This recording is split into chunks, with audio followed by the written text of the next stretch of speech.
Good morning, and here we are back at Riga bus station. The omens aren't good. It's very cloudy. The forecast has remained rain for today. It's going to rain in Riga for most of the day now, as well as in Sigulda, it seems. It's a tough choice. Where do you want to get soaking wet? Walking around the city, where admittedly you can dive into museums and such like, or walking around in nature. I've chosen to stick with my original plan, which is perhaps not the most sensible one, and I'm going to Sigulda. I'm actually going to a little town called Krimulda because it looks as though that works out best for my route. I'll be getting off at Krimulda, getting back onto hopefully a train, but maybe a bus, in Sigulda when I've completed my circuit of castle ruins, reconstructed castles, monuments, a cave, which isn't so much of a cave actually, and also a manor house. I can't say I had a great sleep in the treehouse hostel last night. The last time I mentioned it, I was optimistic. Unfortunately, the room almost filled up, so we had about 10 or 12 in there. The amount of foot traffic in and out of that room after midnight was remarkable. I don't know if 6 people had diarrhea, but certainly one person was coughing like a seal very loudly through the night into the early hours. Another one was blowing their nose like a trumpet. And then some guy was either on the phone at various times talking to people, or he was actually talking in his sleep. And the person above me was a right little fidget. The bunk beds were trembling a little bit from time to time, all of which meant the earplugs did help a bit, I suppose. They certainly drowned out the noisy air vent, which was directly outside the window near my bed. I think it must be linked to the restaurant or nightclub downstairs. I didn't hear any loud woohooing or pounding of the bass. So the music club wasn't in action, it seems. But yeah, there was more than enough door banging and other associated noises from my roommates to mean that I honestly don't think I got any sleep. I just lay in bed and tried to rest as best I can. And checking people in after midnight, especially like around 2 o'clock, was the second one. In they come as quietly as they can. They've got a backpack. They're in darkness, so they can't see where their bed's supposed to be. They're not guided specifically to the bed. And so they've got a flashlight on, which goes right in people's faces as they scan the room, trying to work out the layout. Can we blame them? Well, don't know the circumstances. Were they delayed that much that they arrived at 2 o'clock in the morning? Or did they just grab that cheap flight or the only available bus, and that was the time that they actually arrived? Either way, the remainder of the room, if it had been asleep, would have been woken up. But maybe it doesn't matter anyway, given that if everybody was like me and getting no sleep, come whenever you like, turn lights on, slam doors, drop things, didn't seem to matter. But that said, it wasn't hellish in terms of being able to complain to the hostel that they need to talk to somebody who's being really outrageous. It was just people being inconsiderate, and unfortunately for the sick people, what actually can they do? If you just fall sick and you happen to be arriving to stay in a hostel, you don't want to be coughing all night and snorting and doing all sorts, do you? And I suppose the people who may or may not have had diarrhea didn't want to be in and out to the bathroom that many times through the night. So maybe I was the lucky one, because I was reasonably healthy, still reasonably healthy, and I've got this day trip to look forward to today. The bus should be here any second now. I went to the ticket office to buy the ticket in advance just now, and the lady advised me, no, you buy the ticket directly from the driver. Platform number 12, back at the bus station. It'd be the same for you if you were going to Sigulda or Kremulda. This is where you'd find your local bus. It's 9:40 a time for me, which is suitable. May or may not suit you. So that 9:40 may not be the same time when you come to visit Sigulda yourself. The bus has arrived. I better buy my ticket from the driver. See you in Sigulda or Kremulda. Righty-ho, here we are again. And this time, we're in Gauja National Park. I've just got off the bus. I had an interesting experience. I'll share a couple of things which might be of value to you. One is, the bus driver doesn't appreciate large notes. Perhaps no surprise in that. A Japanese couple got on with a €20 note for a total of €5, €6 in ticket fare. He struggled to find the €14 in change to give them, but he managed it. The next person, who was just in front of me, was a local, very old lady, and she presented a €20 note. Again, going to the same place. And the guy just didn't have any change for her. It took 5 minutes before eventually this old lady, who refused to go and break the note in a little cafe or shop somewhere near the bus stop. No, she was holding out. Luckily, a young Latvian guy came along and he was able to break her €20 notes down into some coins and smaller notes. Then it was my turn. I had €3 for my ticket to Kremulda Castle here. That went well. I'm glad I had the small change.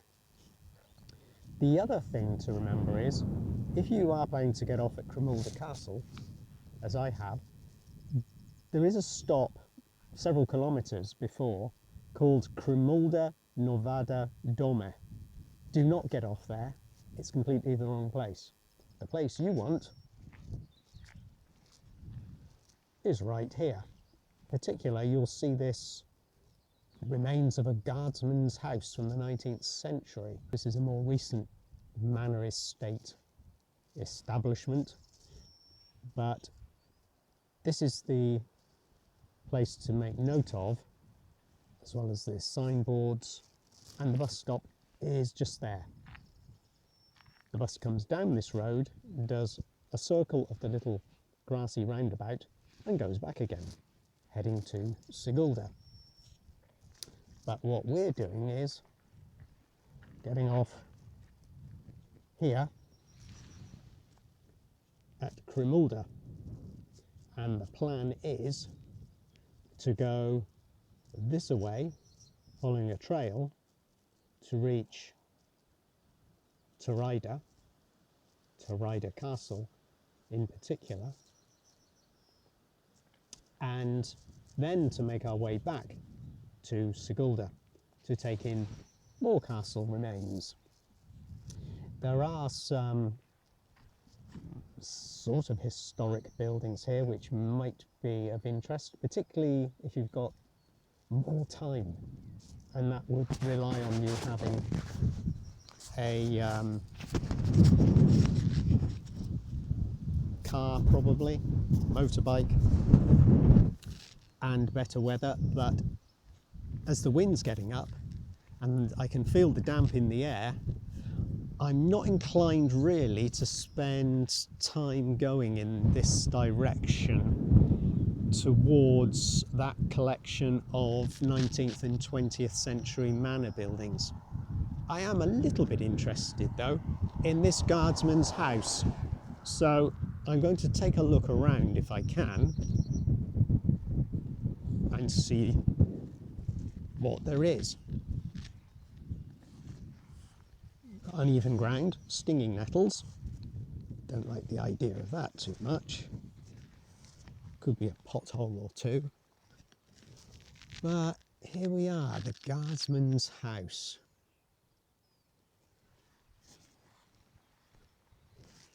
Cute in a way, but now it's just, yeah, being left to fall down, it seems.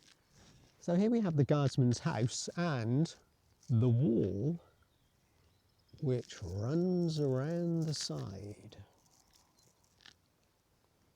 around the perimeter, marking the boundary of the estate, no doubt, on that flank. Now I think I need to go, however perverse it sounds, in the opposite direction of the manor house buildings which survive more completely and have been repurposed for 21st century life. I would find them down that road, but however charming some of them might be, I'm keen, as it's already 11 o'clock, to actually get going, and instead of heading to see this collection of buildings, which might be of interest to you, there's the 1820 built Sigulda Manor House, sunbathing porch of the sanatorium, steward's house, bookkeeper's office, granary, stable, cart house, cattle yard, dwelling house for servants, a smithy. But I think I'm going to head off in this direction instead. There's the remains of the hunter's house. Interesting. Again, 1904, so not that old. Oh no, sorry, I'm mistaken. That's not the hunter's house. That's actually the meagre remains of the 13th century Sigulda Castle ruins. So that is definitely where I need to head.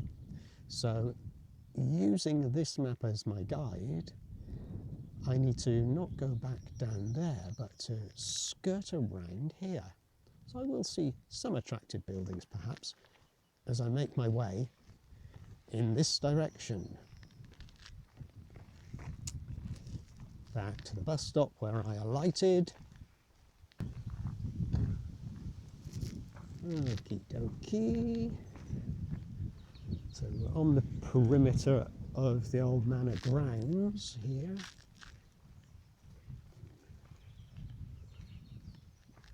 Bet this is nice on a fine day, but unfortunately luck has not been with us today as far as the weather, although I can't complain because it's not rained yet. I think it must have rained during the night at some point, but the rain was forecast this morning when I looked to start at 9 o'clock, both here and Sigulda, and then light rain throughout the day.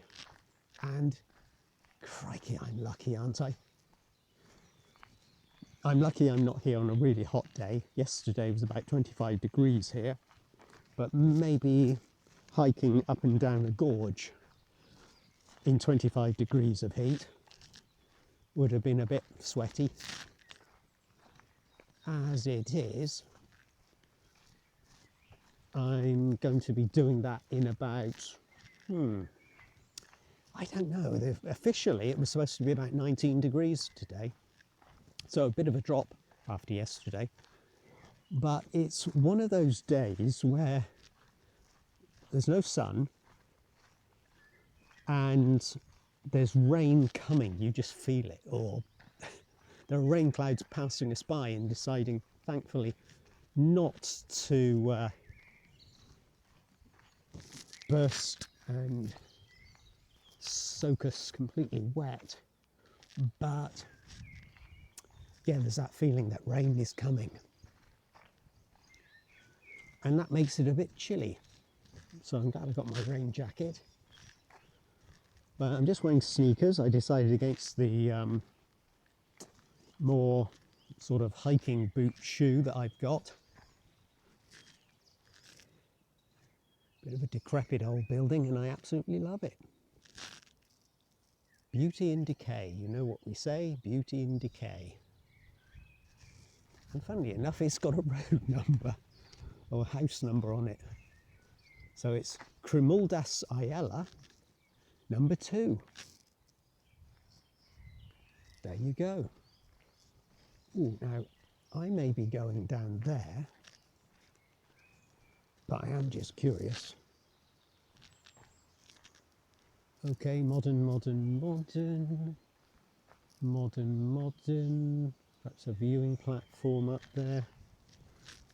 I think I need to go this way. However, I'm really glad this is signposted. I'll check that out in a moment. First I'll have a look to see the depth of this drop. Ah, okay, it's not horrendous at all. I was expecting it to suddenly plunge down. Ooh. Now let's check out this, because this is obviously the turning point. Gutmanala, which I think is the Gutman Cave, Vikmestus Pils Kauns, which is yes. Or there's a drop down there, which I don't know what that means. So, what do those signs actually mean? Because is one suggesting it's taking the bridge? And no, the bridge goes there.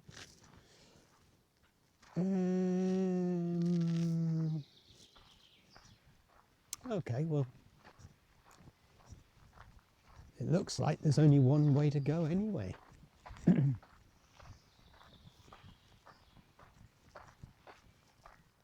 what was that? Was that the remains of some old... No, it can't be something to do with an old rail track, can it? Can it? Or rail bridge? Was it an older... No, wood is too recent. So I'm not sure what that means at all. Anyway, guess what I found? That's right. Despite the confusing sign back there, I found the remains of the castle. Shall I do a bit of climbing? I might as well while I'm here.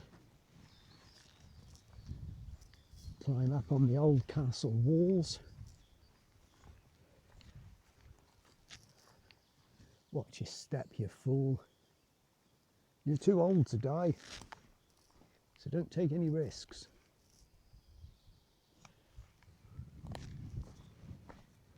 Ooh, there's a big juicy snail.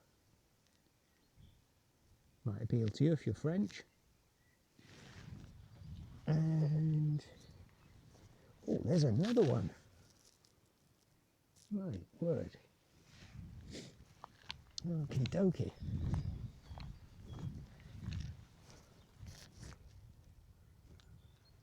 So this is just the little bit that's remaining of the castle, and yeah, it's anybody's guess how the rest of it looked, I suppose.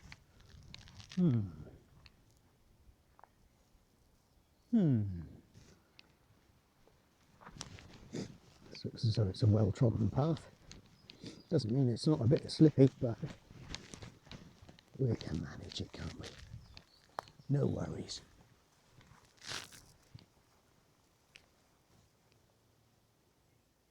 It's the interior wall. And this little bit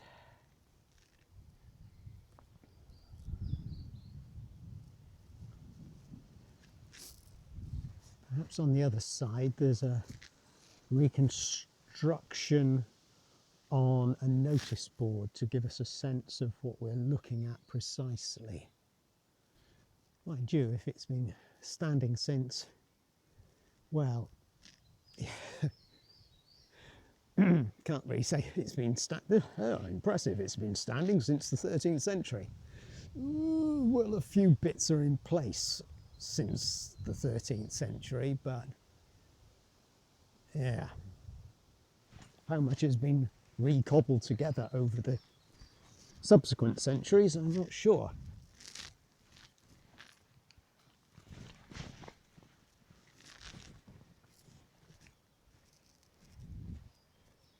Nowhere does it say this is other than just slightly underwhelming remnants of castle ruins from the 13th century. So let's not turn our nose up at it.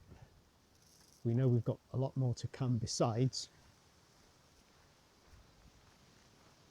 And what we've got here is oh, a flipping great big drop down. Okay, there's the flipping great big drop down. There's the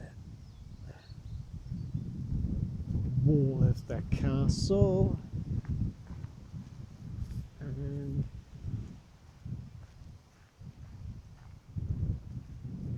now we're heading to Gutman's Cave, I think. I don't know why it's called Gutman's Cave, because it's actually, I believe, oh, lovely distant view of the river there. That would be pretty on a lovely sunny day. Yeah, I'm assuming that the man who carved this cave, because it isn't natural, it has been man-made, allegedly, about 400 years ago, a guy called Victor carved this cave, or recess, into a rock, you might want to call it. 950 meters down this away. Oh, okay, now we're getting serious, and uh-oh, my vertigo. Right, well, yes, I was just going to tell you about Gutman's Cave. Yes, now I'm thinking, oh bugger. Not very keen on going down that steep set of wooden steps. Okay, let's read about the Linden of Love, shall we, instead? Yes, let's. Here we are. The Linden of Love. The big linden tree was, oh no, the big linden, I should say, was staying near the castle ruins of Cremulda all its lifetime. It many times was viewing social gatherings in the castle ruins, when brass band or country musicians were playing on the stage. Often lovers were staying on the stage to tell some kind and lovely words to each other. Therefore the linden received such a romantic and tender name, Love Linden. I thought linden was a tree, but I don't know. The stage with winding stairs became a great place for recreation for local people of Cremulda and patients of the sanatorium in the 1960s. This place was also visited by many lovers of beautiful and ancient valley of the Gauja River. Incredible and fairy sight was opening from this stage on meanders of the Gauja River and the surrounding forests. Okay, a little bit sad that the old linden has broken, unfortunately. It is impossible to suspend a flow of time, as impossible to stop fanciers of Gauja's wonderful... oh dear. It's a bit pidgin English, so I won't read on with that. What I will do, I guess, is face the inevitable and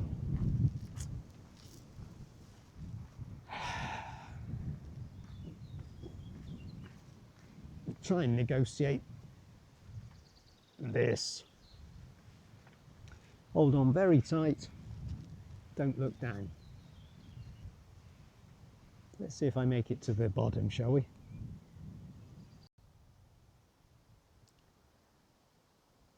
Oh boy. Okay, so We're maybe halfway down, I'm not sure. And we've still got quite a bit more to go. Got this far. Wish me luck again.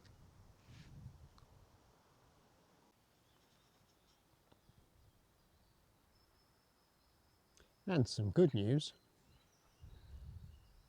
I've reached the bottom, I think.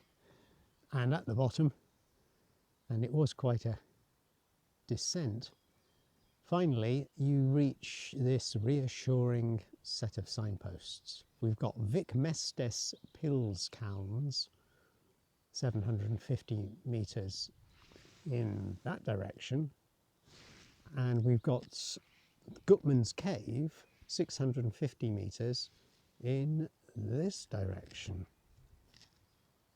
I'm going to give Vic Mestes Pilskalns a miss because I know I've got to go in this direction to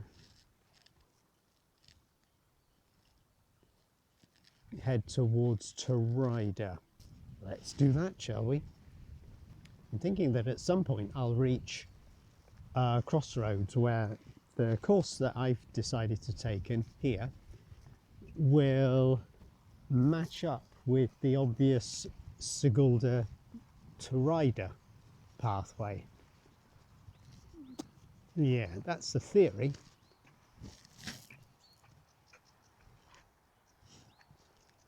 The reality remains to be seen. Turetayu Kalns, whatever that means, is 210 metres up there. Now, Vic Mestes Pilskalns is Pilskalns. What am I talking about? Now, which way is Gutman's Cave now? Because that signpost said it was this way, and I was expecting a sign to either take me there or there. Which way is it? Oh, thank goodness. I just didn't see it. There was up at the top. 600 metres in this direction. So let's begin our little history lesson, for it is a history lesson, although it's heavily embellished with romantic, tragic mythology. It begins with Gutman's Cave because, as it seems, his followers subsequently have chosen to show us here. This chap Victor, back in the early 1600s, had a lady love called Maria. Maria was an orphan who was found by a man after a battle had taken place here. The man decided to raise the daughter that he didn't have at the time. He subsequently did have a daughter, but yes, he took this orphan child from the scene of the battle. What the baby was doing in the aftermath of a battle, who knows? But that's what the story says, so it must be true. And when Maria grew to be in her late teens, she met a man called Victor. And Victor decided he would carve a cave so that he and Maria could have their secret meetings there, secret love trysts. So as you can see, people have been doing their own version of carving secret love trysts, or not so secret love trysts, into the rock in these parts ever since. But the story comes about really only because I think in the middle of the 19th century, some court papers were found in the archives dating back to the 17th century. There were some papers of historical relevance and integrity which confirmed that these people existed, and there is a tragic love story to go along with it. We've mentioned the cave. We'll talk more about the rest of the story a little bit later. I don't know why they bothered calling it a cave. Obviously, since the 19th century, the story's been embellished somewhat, and this carved out recess into rock has taken on the name Gutman Cave. So maybe the guy was called Victor Gutman, or maybe the Gutman comes from something else. But it's rather strange that it's supposed to be the tallest and the broadest cave in Latvia. Is the stiff competition for that title? I don't know.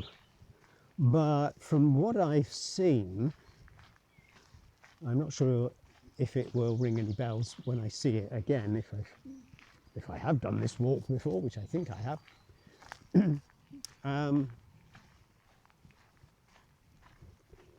Yeah, why it's the shallowest from all the pictures I've seen anyway, I don't know, because you'd think if you're going to make an effort to make a big recess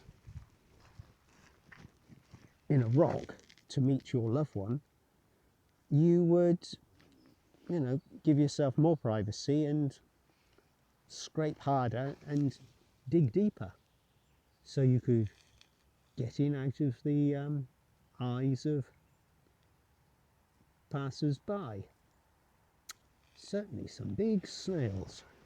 But let's see what our impression is of Gutman's Cave when we get there. Won't be long now. And here we are.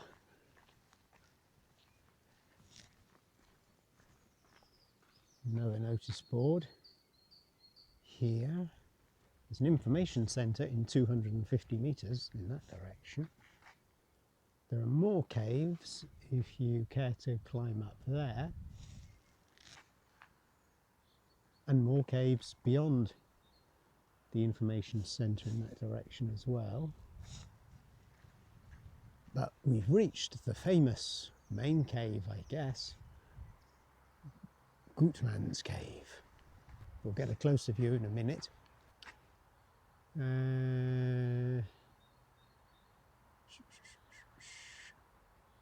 Largest grotto in the Baltic states. The oldest partly preserved inscription nowadays is Anna Magdalena von Tiesenhavsen, anno 1667, located in the arch of the ceiling above the little cascade of the spring. Sadly, the great majority of the ancient inscriptions are irreversibly lost because they've been re-engraved for several times. It's actually a little bit better than I've seen in some pictures.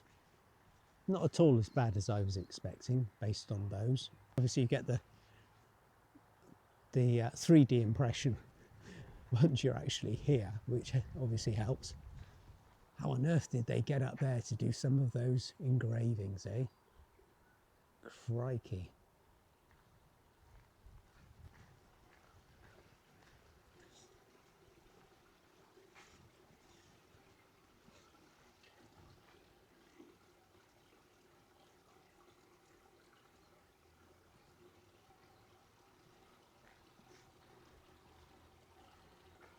(1910), 1842.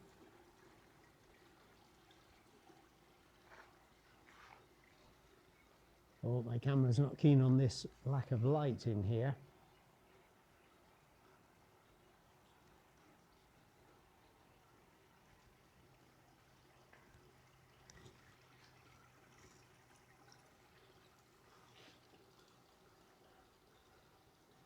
(1946). Oh well. Perhaps a pleasant shady stopover if you're walking on a hot day as well, or if you're really fascinated by the story of the place, you might want to take time to pinpoint and decipher some of the other carved out messages. Onward we go, and it seems pretty flat at the moment. Some other tourists have just seen some frogs in here.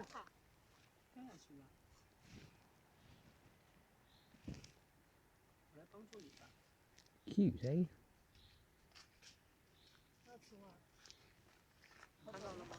Path takes us this way. And I only know that because it seems that our path was working well to get us here in the first place. I'm thinking, right, carry on in this direction, which I think is heading towards Riga rather than to Sigulda. But we'll see. Ooh, and this looks like a nice little cafe area, which, for some reason isn't open. Okay, admittedly there aren't too many tourists around, presumably in the height of summer. In August, maybe July, that place opens. Managed to have breakfast in the hostel. It was surprising, I was the first one actually up this morning at 8 o'clock. And I mean, that's fine, whatever other people want to do is their business. But I was kind of surprised. But perhaps because some of them came in so late after midnight, entirely sober as far as I could tell. But perhaps that's why they decided to have a bit of a lie-in. They seem to be stirring a bit by 9 o'clock. But at breakfast time, this is the reason I mention it, yeah, just me sat there while the receptionist was doing some cleaning. I tucked into some bran flakes and cornflakes. And my milk hadn't been stolen from the fridge, which was, well, that's always nice, isn't it? As I bought it yesterday, I was thinking, oh, will I find it half full this morning? But no. No. All was well. We started over here and we've come this far already to Gauja National, but this path doesn't take in at all those steps, you know, it doesn't show all the steep drop which was required, but it's absolutely fine, no worries. Now then, what I want to do is go from here, find my way from here to here. So I guess as long as I keep this road on the right of me for much of the way, I should be okay. Yes, that's the plan. But at some point I've got to cross around about Slaktera Calns. I've got to cross.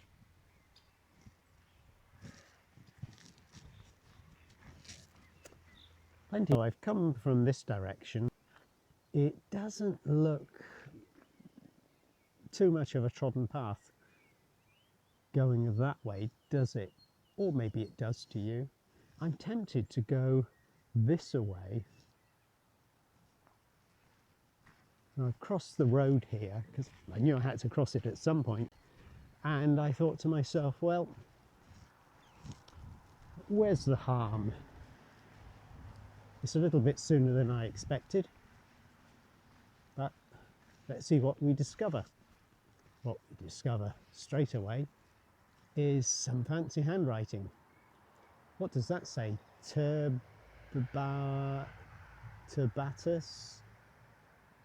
Turbatus cells? I think the jury will have to stay out for a while on that translation. And if you are travelling around this neck of the woods in your own camper van or pulling a caravan behind you, or you've got a tent with you on the back of the motorbike, then this is a good place to stop. Yes, this is an official campground, shower facilities available and such like, and you've got your own private little, well, semi-private little beach. A little place you can get away from the heat of a hot July, August summer's day and dip your toes in the water, I imagine. When it's up and running, there's a cafe here and there's an information point as well. What a lovely little place to find, eh? We got the place to ourselves because it's a bit of a miserable day today, and it did spot with rain a moment ago, just briefly, but the worst of it is holding off still. Very glad about that. Now, am I going to get a nice signpost indicating to Riga? I hope so.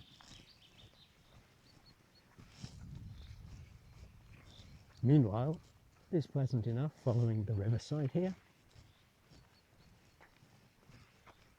I think we know what's coming though, don't we? It's going to be another stiff climb. This time upwards rather than downwards. I think I prefer the upwards walk, to be honest, because, you know, I'm not good with heights. Got away with it back there, that worked out okay. But a fork in the road of sorts.